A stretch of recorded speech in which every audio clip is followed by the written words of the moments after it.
This episode, along with hundreds of others from Calaroga Shark Media, is available without commercials. Just look for the banner on your Apple Podcast app to subscribe and try it free for a month. Calaroga Shark Media.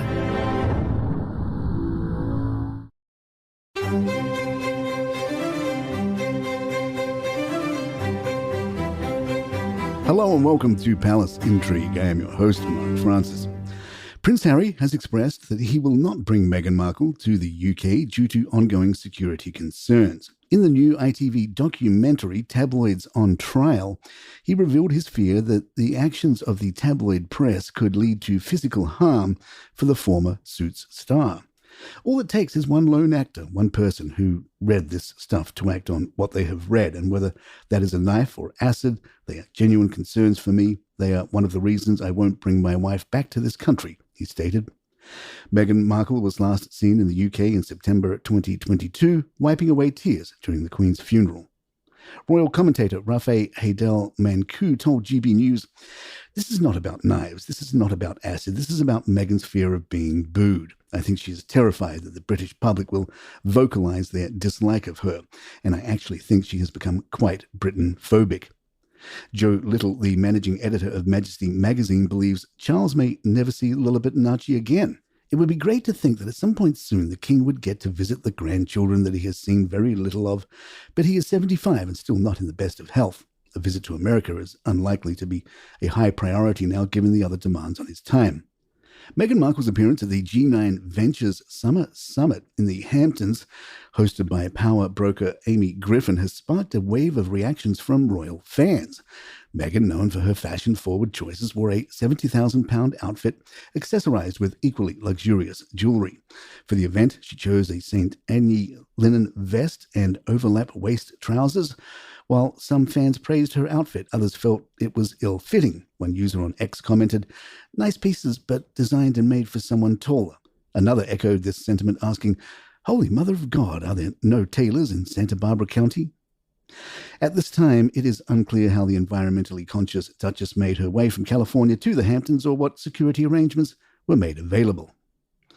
Prince William and King Charles had a significant disagreement that led to the heir to the throne being made to sign a waiver, according to Robert Jobson's biography, Catherine, the Princess of Wales. The conflict reportedly arose over Prince William's practice of flying his family in a helicopter, which deeply concerned the king. Jobson writes, "After being diagnosed with cancer, King Charles, perhaps reminded of his own mortality, echoed his late mother's concerns, and when William refused to stop flying with his family, Charles insisted that he sign a formal document acknowledging the risks involved in taking full responsibility for his actions. It would be a scant consolation, of course, for an unspeakable tragedy, let alone the prospect of King Harry and Queen Meghan." Jobson's book is also giving Kate credit for the famous "Recollections may vary" line previously credited to Elizabeth. Jobson writes, "The original draft of the statement had been much milder, but both William and Catherine had been keen to toughen it up. It was the then Duchess of Cambridge herself who came up with the powerful phrase, 'Recollections may vary.' Her husband also challenged the allegations, telling reporters, 'We are very much not a racist family. As far as William was concerned, Harry and Meghan's behaviour was unforgivable, and they could no longer be trusted.'" In a comment piece for the Sunday Express, writer Julie Burchill pointed out that the Duke and Duchess of Sussex can no longer rely on their famous friends to back them up either. Burchill wrote, "What next for this two-bit hustler with delusions of adequacy, no longer really a royal but abandoned by her old showbiz coterie from Oprah to the Beckhams and rejected by the new stars, Taylor Swift and her selfies with the Waleses? She's now little more than an amped-up, damped-down reality star famous for being infamous." The world has moved on. In a bitter twist of fate no one saw coming, the big beast that was the House of Windsor is now a wounded lion, with the serious illnesses of both the King and our adored Princess of Wales. Meghan, formerly the couture-clad figurehead of the Victimhood Olympics, stands revealed as the world's biggest cry-bully. It's now the Sussexes who look like the aggressors, which is a delightful irony and one they'll need extremely fast footwork to manage. Palace Intrigue will be right back.